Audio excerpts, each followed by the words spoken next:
Hey riders, quick video here, hoping it helps you out, especially if you're new to adventure riding and you're not quite sure when and where you want to be using ABS and traction control or other systems that might come with your bike. Well, let me go ahead and explain at least how I handle those systems or when I use them. All these different bikes, all these different modes. What happens if you forget to turn something on or turn something off, or you're in the wrong setting for the situation? Can lead actually to some dangerous situations and crashes and problems. So let me explain how I handle it and hope it helps you. So let's get into character.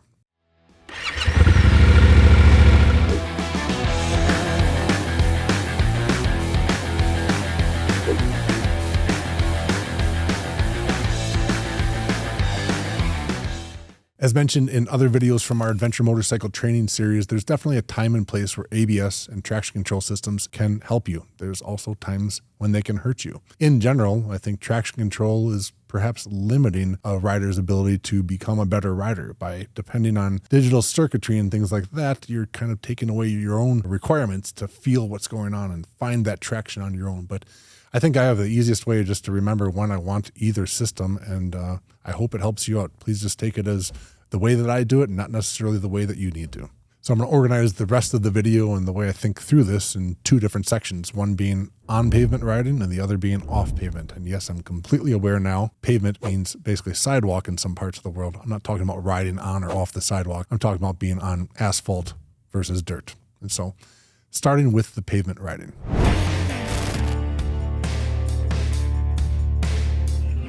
So it's easy to remember for me.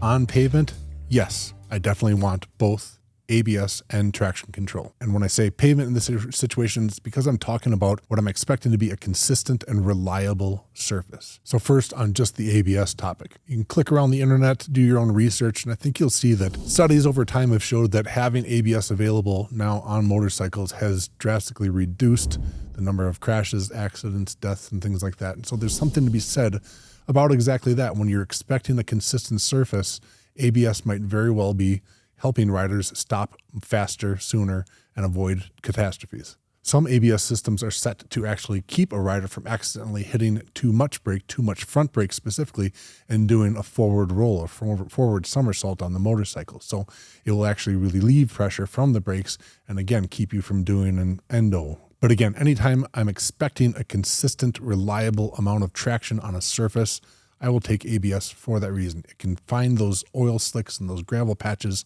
that you might not see otherwise. Within those statistics, if you look around the internet though, and you see the different studies claiming that ABS has saved lives, you have to make your own decision. Are you actually a better rider than these computers and their systems are? There's something to be said about putting on your own power and feeling what you can through those levers and being able to stop, I believe, faster than an ABS system will allow you to, because the ABS system is essentially relieving pressure from those brake discs, and it might allow you to creep just a little bit further than you might have been able to stop if you were using your own feeling and your own intuition to feel what it's going to take and what it's going to slow that bike down the fastest that you possibly can. Still on pavement, now to the traction control topic. Again, for the same reasons, I'm happy to have traction control on a surface in a situation where I'm expecting a consistent amount of traction to be available to me. It has happened absolutely before where I'm powering out of a turn on pavement and didn't realize there was a little bit of oil that came out of a truck or something up their head.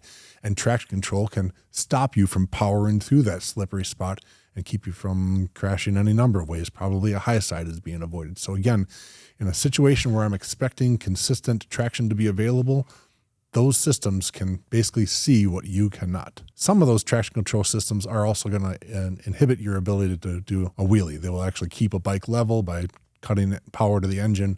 And so it's not just traction, but actually leveling off of the bike and keeping you down. So again, for pavement situations, I'm glad to have traction control. Now for some situations where I definitely don't want ABS or traction control. But first, quick mention, riders, our web store is live. It's a web store that was built by adventure riders for adventure riders. We're trying to bring together all our experiences with these parts and tools and riding gear and everything that goes into what we do as guides and instructors and trainers and everything. Trying to put all that together with reviews and videos to help you make the right decision from the get-go as you're shopping for your gear. So please check out the Ride Adventures web store.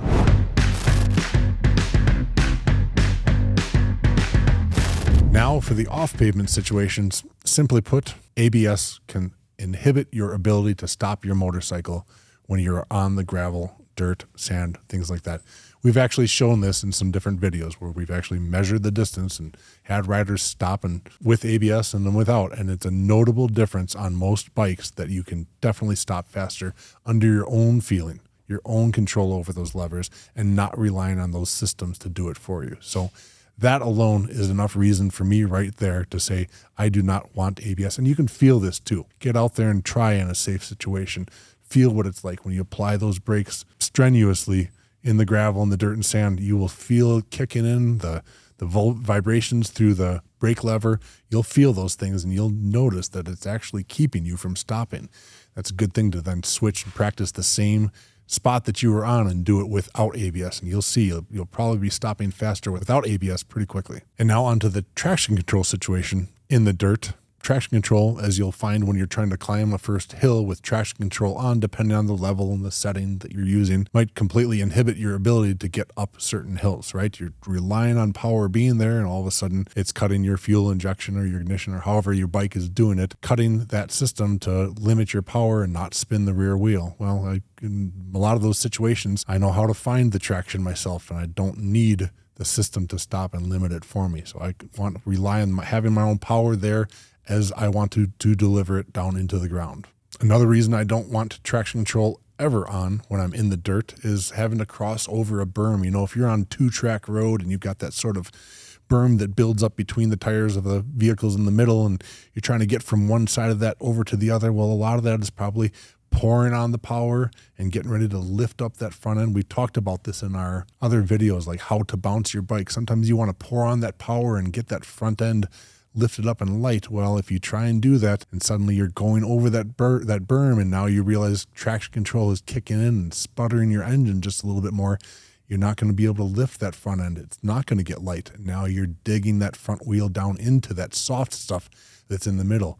Ultimately a dangerous situation. You can end up with some quick head shake and you can get tackled pretty quickly if you auger your front wheel down too much. Another reason I don't want traction control in the dirt is that such a system can actually fail on its own. We've seen it happen before where the settings are switching while I'm riding. And again, I'm depending on having full power and access to dig down and lift up that front wheel. And suddenly it's on or it's off. It depends on the bike. You know, just like if it's inconsistent, I don't want anything to do with it. I want to know when I'm going to be able to deliver power down into the ground. Okay, well, yes, I said I want traction control on the pavement. You know, if I don't want it in the dirt, maybe it's not necessary to add that cost to a motorcycle in the first place. I could have done without it. And another thing to think about is just being able to upshift, go from second to third or from third to fourth. And you've pretty much done the same thing that traction control is going to. It's going to limit that torque that you're able to put down into the ground and avoid wheel slip if you ever need to. You know, the one caveat I have to this rule about not wanting traction control in off-pavement situations would be something like an absolute beast, the KTM 1290 Adventure, 160 horsepower or something like that. In a slippery, muddy, slick situation, yeah, I could again upshift by 1 or 2 gears and maybe keep myself from slipping around so much, but you know, there is an advantage in that situation to having traction control in the dirt. But as I've said in other videos, there's something really beautiful to be said about us as riders learning ourselves how to feel what is going on down there, the right amount of clutch and throttle and your weight distribution, where you are forward and back on the bike, which foot peg you're putting a weight on, which side of the bike you're favoring, how you're moving, and all that all together. There's something to be said about getting those digital circuits out of the picture and just relying on you and your feeling and what's going on around you and beneath you to know how to put traction down into the ground. I don't want those systems in the dirt, so that's my thought on it.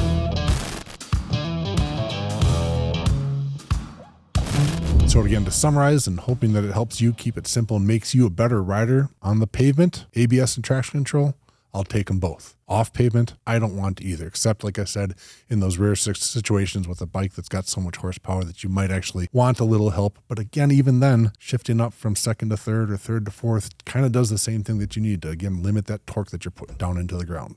Let us know in the comments below. Are you a rider who wants ABS and traction control all the time, or like me, you'd rather just have it for the pavement? And of course, let's remind the manufacturers that we want that switchability, right? Let's not be obligated to have any of those systems on at any time if we don't want them. For those of us who want to feel the ground and figure out that traction control for ourselves, let us have that option. Anyway, hope the video helps you. Be sure to like and subscribe, share the video, hit the notifications bell if you want to see more videos. Let us know what other videos you want to see us do, what other topics you want to cover. And thanks for watching, everyone. Right on. We'll see you out there.